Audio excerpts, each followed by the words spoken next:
ومرحبا بكم من جديد في قناتكم أجوبة الحياة. اليوم سوف نتحدث عن آخر تطورات برج محمد السادس، وبداية التشغيل الرسمي للإضاءة الخارجية للبرج والداخلية كما هو موضح في الصورة. تجربة الإضاءة كانت ناجحة جدا.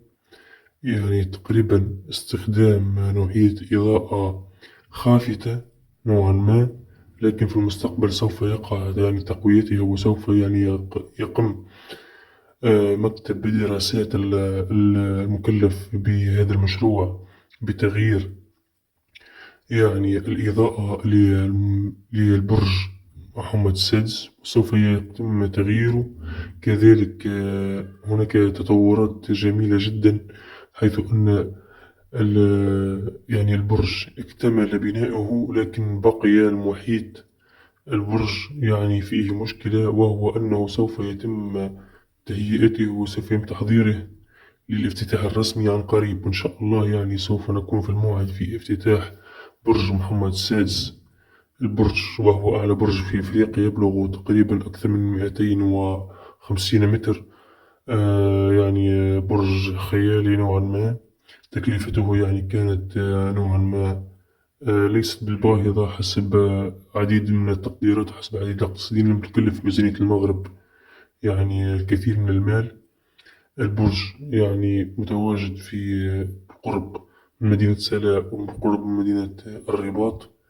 نتمنى من الإخوان المغاربة أن يمدون بالعديد من المعلومات على هذا البرج.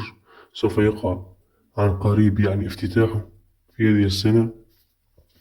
بالإمكان ممكن نقول في جانفي أو في فيفري 2025 سوف يقع افتتاح برج محمد السادس. تجربة الإضاءة جميلة جدا لحد هذه اللحظة، لكن سوف يقع تغييرها إن شاء الله في المستقبل القريب.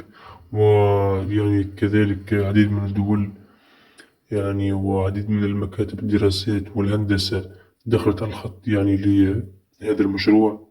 المغرب اليوم يستثمر في عديد القطاعات، في الأبراج، في المباني، في الازدهار العمراني. تقريبا المغرب اليوم يتطور بشكل مستمر، ونمو اقتصادي مرتفع.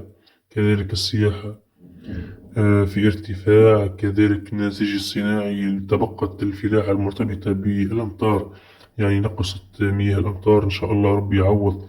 وسوف نتحدث عن قريب عن منخفض الرحمة الذي سوف يكون في المغرب، في الجنوب المغربي.